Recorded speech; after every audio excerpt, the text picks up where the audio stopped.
આખરે કતલખાનાની દરખાસ્ત પરત. ભાજપના જૈન ધારાસભ્ય અને પૂર્વ મેયરે વિરોધ કર્યો હતો. 32 કરોડના ખર્ચે જૂનું કતલખાનું બંધ કરી નવું બનાવવાની યોજના હતી.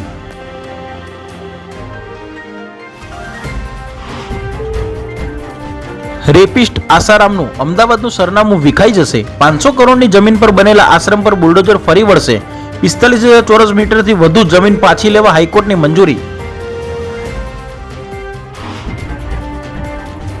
પાટનગરમાં પેસેન્જર બનીને બેસતી ગેંગ ફરી સક્રિય. સેક્ટર 16ની બેંકમાંથી પૈસા ઉપાડી પરત જતી વખતે ખેડૂતના 50,000 શેરવી લઈ રિક્ષા ગેંગ ફરાર.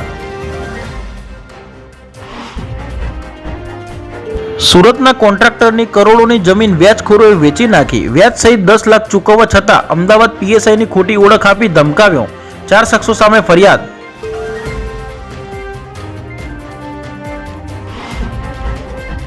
ઓસ્ટ્રેલિયામાં નોકરીની લાલચે ડોક્ટર સાથે 51 લાખની ઠગાઈ. એકની ધરપકડ. ફ્રોડ માટે આરોપીએ 2000માં બેંક એકાઉન્ટ ભાડે આપ્યું હતું.